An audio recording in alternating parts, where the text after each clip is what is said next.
பாவக்காவை எப்படி செஞ்சு சாப்பிட்டாலும் மூஞ்சி அஷ்டகோணலா போகுதா? இனிமேல கவலைப்படாதீங்க. பாவக்காவை இப்படி செஞ்சு சாப்பிடுங்க. அதுக்கப்புறம் குழந்தையிலிருந்து பெரியவங்க வர உங்ககிட்ட கேட்டு வாங்கி சாப்பிடுவாங்க. வாங்க வீடியோக்குள்ள போகலாம். ஒரு பாவக்காவை நல்லா கழுகி பொடிசு பொடிசாக நறுக்கிங்க. இது கொஞ்சம் இம்சையான வேலை தான், ஆனால் கஷ்டப்படாமல் எதுவுமே கிடைக்காது. அதனால பொறுமையாக செய்யுங்க.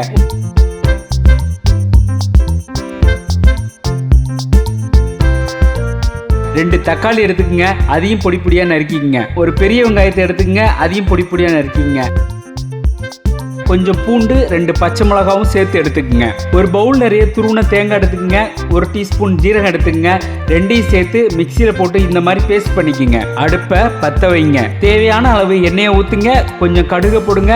கடுகு வெடிச்ச உடனே கருவேப்பிலையை கழுகி போடுங்க. கருவேப்பிலை கொஞ்சம் ஃப்ரை ஆன உடனே பச்சை மிளகா, பூண்டு, பாவக்காவை சட்டியில் போட்டு நல்லா ஃப்ரை பண்ணுங்க. நல்லா ஃப்ரை பண்ணணும். அதுக்கப்புறம் தான் மஞ்சத்தூள், தேவையான அளவு மிளகாத்தூள், உப்பு எல்லாம் சட்டியில் போட்டு நல்லா ஃப்ரை பண்ணணும்.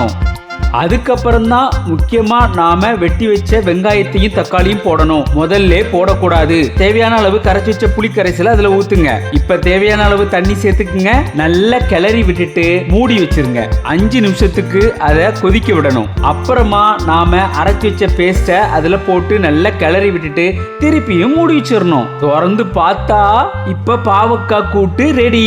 கசப்பே இல்லாத பாவக்காய் கூட்டு ரெடி. இப்ப எல்லாரும் உங்ககிட்ட கேட்டு வாங்கி சாப்பிடுவாங்க. அக்கா இதை எப்படி பண்ணீங்க, அம்மா எப்படிமா பண்ண அப்படின்னு உங்ககிட்ட கேட்டு வாங்கி சாப்பிடுவாங்க. இந்த டிஷ்ஷை நீங்க மிஸ் பண்ணாம சாப்பிடுங்க. பாவக்காய் உடலுக்கு ரொம்ப நல்லது. நன்றி. இந்த வீடியோ பிடிச்சிருந்தா எல்லாருக்கும் ஷேர் பண்ணுங்க.